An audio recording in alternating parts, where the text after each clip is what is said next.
le monde le sait chez moi. Je suis rentrée chez moi, j'ai dit, ouais, le médecin, il m'a dit, frère, c'est trop chaud, je suis trop grosse. Coucou les filles! J'espère que vous allez bien. Aujourd'hui, on se retrouve pour un nouvel épisode du Sunday Chat avec Oumou. Mon invité du jour, c'est Bella.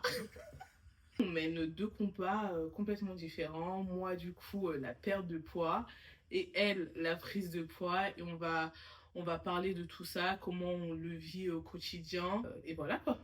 Est-ce que tu peux me parler un peu de la relation que tu as avec ton corps? Est-ce que ça a toujours été un sujet pour toi, la prise de poids? Ça n'a pas toujours été un sujet. Ça a commencé en 2022. En fait, j'ai eu ce qu'on appelle un trouble alimentaire, on va dire.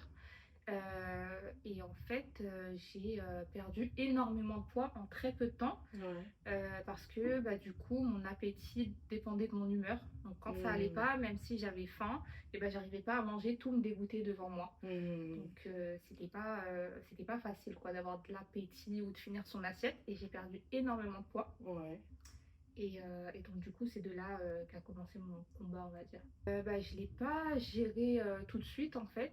C'est vraiment quand j'ai commencé à m'affaiblir entre guillemets, j'ai été consultée, etc. Et j'ai eu un réel suivi avec voilà, un médecin qui m'a prescrit plein de choses, qui m'aidait à côté à reprendre du poids, on va dire. Ok. Mais j'avais un suivi très régulier pour ça. En fait, moi, j'ai toujours été un peu ronde. Non, mais je veux dire la vérité. Quand j'étais petite, on va dire, vas-y, jusqu'à mes 5 ans, 6 ans, j'étais grave normale. Après, quand je suis arrivée en primaire, j'ai commencé à prendre du poids. Plus je grandissais, plus je prenais du poids, malgré le fait. Enfin, moi, j'en prenais conscience rapidement, dans le sens où, quand j'étais petite, j'étais en mode, wesh, mais là, j'ai grossi et tout. Mais je pense que c'était pas aussi flagrant. C'est vraiment quand je suis arrivée au collège, je me suis dit, mais Oumou, là, ça va pas et tout. Et j'ai commencé à consulter. Je suis allée voir des nutritionnistes. Et en fait, à chaque fois que j'allais voir des nutritionnistes, ça marchait hyper bien. Je perdais du poids. Mais après, une fois que j'ai arrêté en fait tous mes efforts, etc., donc on va dire le sport, l'alimentation, je mangeais correctement et tout, et ben je reprenais du poids. En fait, j'ai un métabolisme qui est hyper bizarre. Et aujourd'hui, je dirais pas que je le vis mal, mais c'est vrai que dans notre société, c'est difficile de vivre avec un corps qui fait pas partie de la norme. Et donc, c'est pour ça que je dirais, en fait, au quotidien, ça, c'est mon combat. Comme c'est ton combat, tu vois. Ouais. En 2021, j'avais perdu, je pense, bien une vingtaine de kilos. Trop bien. Et comment je me sentais bien. Mais quand je vous dis la meilleure version de moi-même, ma confiance, elle a été boostée. Je me sentais trop bien, même comment je m'habillais. Moi, je suis quelqu'un, j'aime bien m'habiller. Et là, le fait que je sois, tu vois, Elle a en du style, surpoids. Non, mais le fait que je sois en surpoids et tout, des fois, j'ose pas trop. Il y a des trucs que j'ose pas trop, il y a des trucs que je peux pas mettre. Et tout le temps, je dis, mais heureusement, quand même, Dieu, il m'a pas donné une corpulence assez fine. Parce que, moi, je vous jure, le dinguerie que j'aurais fait. Quand tu as commencé à avoir tes TCA, à quel moment tu as commencé à vouloir prendre du poids? Et qu'est-ce qui a été le plus dur dans ce parcours de prise de poids? J'ai vraiment commencé dans ma tête à être déterminée quand j'ai vu que dans mes pantalons, je plongeais. Je plongeais réellement. Et je me suis dit, c'est pas normal. Et c'est ça qui m'a fait un petit peu mon déclic, on va dire. Dans ma tête, vraiment, ça m'a mis un coup de... Voilà quoi. Tu dois avoir ton poids normal, pour ma santé surtout et pour moi-même. Et ce qui a été le plus difficile, c'est vraiment d'avoir de l'appétit naturellement parce que c'était impossible. C'était vraiment impossible. Donc, j'ai eu recours à des petites choses naturelles qu'on trouve en pharmacie pour ouvrir l'appétit. Mais après, voilà, c'est différent pour chaque personne. Mais pour moi, c'était vraiment l'appétit de me retrouver devant une assiette complète et de devoir la finir. Et manger plusieurs fois surtout. Comment ça se passe du coup de ton côté par rapport à la perte de poids? Est-ce qu'il y a des choses Par rapport difficiles? à la perte de poids, je suis vraiment en déclic quand je monte sur la balance et je vois j'ai explosé le record. Je me pèse pas souvent, mais le peu de fois où je me pèse, je fais que prendre du poids et je perds pas du poids. Franchement, ça pour moi, c'est un déclic. J'ai beaucoup de mal à aller chez le médecin. Enfin, souvent, on rencontre aussi des médecins qui sont pas très bienveillants. Et honnêtement, ça, moi, ça me saoule un peu et je me vois pas aller chez un médecin qui va dire oh, mais là, t'as pris du poids sans vraiment que la personne elle t'apporte des solutions. Parce que forcément, si tu fais que de prendre du poids, il y a forcément quelque chose qui va pas dans ton corps. En fait, il y a peut-être un an, ouais, ça va faire un an tout pile. En fait, je sentais que je perdais beaucoup mes cheveux, etc. Vraiment, je savais pas c'était dû à quoi. Et donc, à partir de là, tu vois, j'ai consulté j'ai consulté un endocrinologue. Mhm. Et c'est un médecin des hormones. Et en fait, ce médecin-là, faut savoir que la première fois que je l'ai rencontré, je l'ai détesté. Je suis ressortie de la salle, meuf, j'étais en pleurs tellement. Tout le monde le sait chez moi, je suis rentrée chez moi, j'ai dit, ouais, le médecin, il m'a dit, frère, c'est trop chaud, je suis trop grosse. Là, il m'a tellement traumatisée. Il n'a pas eu de tact du tout. Il n'a pas eu de tact, Ouais. il m'a dit, et je pense qu'il m'a trop choquée. Il m'a donné une batterie d'examens à faire. Tu vois, j'ai fait tous mes examens et tout. Quand je suis allée le revoir avec tous mes examens, en fait, il m'a fait comprendre. Il m'a dit, tu vois, toi, par exemple, tu fais de la résistance à l'insuline, t'as ça. Tu vois, tu manges pas assez de protéines, il faut que tu manges plus de protéines. Tu vois, il faut que tu fasses plus de sport dans la semaine. En fait, avec mes résultats, et c'est pour ça que je me dis, quand tu comprends aussi ton corps et tes hormones, etc., je pense que ça peut beaucoup t'aider aussi dans la perte de poids, tu vois. Ça fait 6 mois que je suis sous traitement Wegovy, etc. Et franchement, ça m'aide. Même si le médicament, il agit pas de ouf sur mon corps, je sais que vu que je paye cher, vu que je paye cher tous les mois, je me force à rester disciplinée. Et en fait, c'est comme toi. Je pense que c'est de la discipline, tant pour la prise de poids, tant pour la perte de poids. Parce que plus tu es discipliné, plus tu vas avoir des résultats, plus tu vas te sentir mieux dans ton corps. Et je pense que c'est la base de tout. Est-ce qu'il t'est déjà arrivé de recevoir des remarques sur ton poids ou ton apparence qui t'ont blessé? Ouais.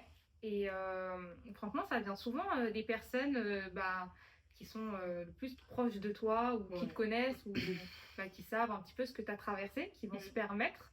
Et moi, je trouve que ça, c'est pas quelque chose à dire de faire une remarque sur le physique, surtout quand c'est dénigrant ou quand c'est pour se moquer un petit peu indirectement ou directement. Je trouve que c'est pas du tout quelque chose à dire et qu'on peut pas du tout se permettre de ne pas avoir de tact dans une situation comme la mienne ou comme toute autre personne en fait. Tu peux pas faire une remarque dénigrante sur un physique.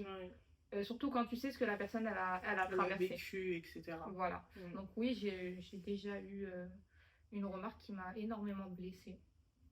Ouais. Je trouve ça hyper déplacé de juger ou même de commenter l'apparence physique d'une personne tout en sachant que, ouais, enfin, tu sais pas ce que la personne elle vit, quoi, tu vois. Que ça soit ah, t'es trop maigre, ah, t'es trop grosse, ah, si, ah, t'es obèse. Par exemple, là, il y a quelques jours, j'ai vu passer la vidéo de Johanna, là.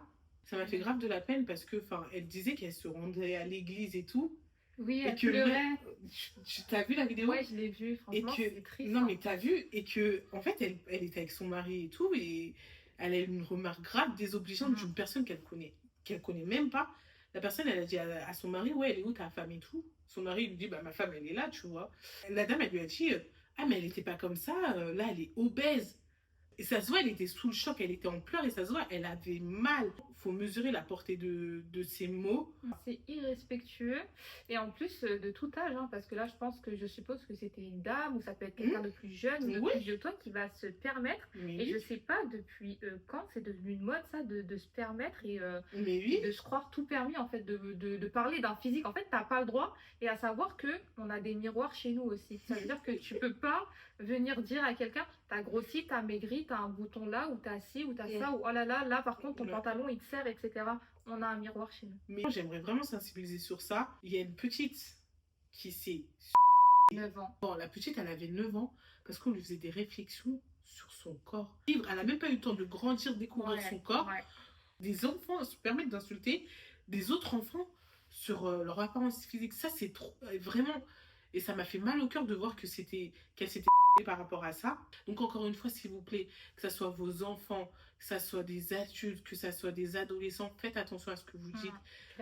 Sensibilisez vos enfants sur ça parce que c'est pas un jeu, c'est des sujets qui font mal, c'est des sujets qui sont sensibles. Donc s'il vous plaît, faites attention à vos mots. Ça évite des drames, ça évite des dépressions, ça évite plein de choses. Pourquoi selon toi les gens ils se permettent encore de commenter les corps des autres? Dans la société dans laquelle on vit actuellement et malheureusement les réseaux sociaux, en fait on doit ressembler aux filles d'Instagram, donc taille de guêpe, etc. et zéro imperfection. Et si jamais tu as le malheur d'avoir trop de poids ou très peu de poids par rapport aux filles qu'on voit tous les jours sur les réseaux sociaux, et ben là, tout le monde va faire la remarque de t'es pas normal, alors que c'est toi qui es normal justement, tu vois, et t'as rien modifié, et t'es comme tu es et tu mènes ton combat. Donc pour moi, selon moi, c'est vraiment les réseaux sociaux et la société. Franchement, j'ai rien à ajouter, je suis grave d'accord avec toi. Au début de la vidéo, je disais qu'il faut se sentir bien dans son corps à soi-même et qu'il faut le faire pour soi. Parce que si on continue à regarder ce qu'il y a sur les réseaux sociaux, le corps que les gens ils ont, on n'est pas tous faits de la même manière. Donc je pense qu'il faudrait se faire confiance. Est-ce que tu as eu des moments où tu as décidé en fait de plus te battre contre toi-même? Ouais. Ouais, il y a une période où bah, quand je me suis vue plonger dans mes pantalons, tout ça, et je me suis dit en fait, bah, c'est moi contre moi. C'est vraiment dans la tête, en fait, c'est mental. Il n'y a personne qui va te sortir de ça.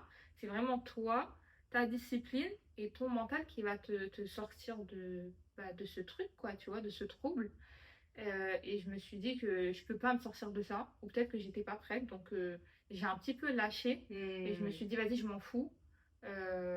Mais franchement, c'était quand même difficile parce que c'est comme si tu acceptais quelque chose que tu n'acceptes pas.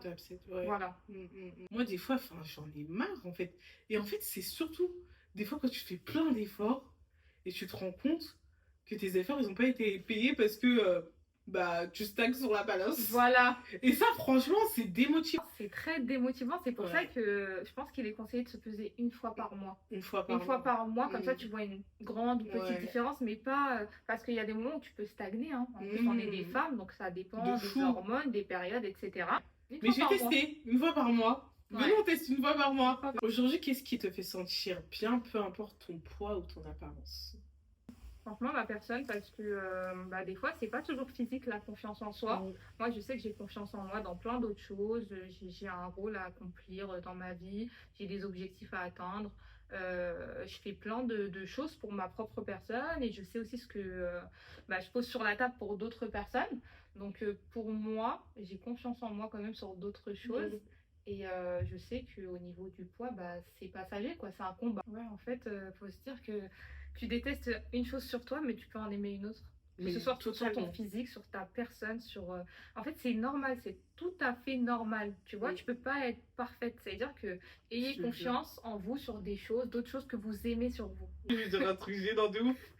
On peut être intelligent. Et quoi? Sans être chargé en bas. Oui. Intelligente sans être chargée en bas, moi je vous le dis. Hein. Et c'est ok, mais c'est ok.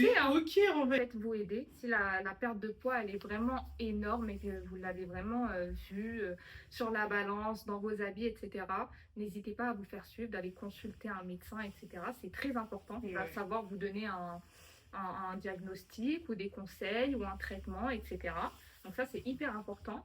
Et surtout la discipline, même si des fois il y a des jours où tu n'as pas envie de manger tous tes repas, tout, et ben la discipline, c'est hyper important et aussi de la patience parce que ça ne vient pas en 2 jours. Je pense qu'il faut aller voir un médecin qui va vous permettre de faire des bilans pour comprendre quel est votre problème. Est-ce que c'est des problèmes de troubles du comportement alimentaire? Est-ce que c'est mental? Enfin, il y a plein de choses. Est-ce que c'est des hormones, etc. Je pense que quand vous allez aller voir un médecin ou un spécialiste, hein, comme je l'ai dit au début, endocrinologue, nutritionniste, diététicien, n'importe quoi, elle va savoir en fait vous guider. Donc ça, c'est une première étape très importante. Et après, pareil, moi je dirais la discipline. C'est très dur, faut pas être motivé, faut être discipliné. C'est hyper difficile. C'est quelque chose que j'ai intégré dans ma routine et que je vais continuer à travailler en fait pour justement atteindre mes objectifs. Donc encore une fois, spécialiste, discipline et voilà, avec un peu de confiance et patience et de la patience, de la patience, parce qu'il y a des fois vous n'allez pas atteindre vos objectifs de perte de poids et tout, mais avec un peu de patience, je vous jure que vous pouvez y arriver.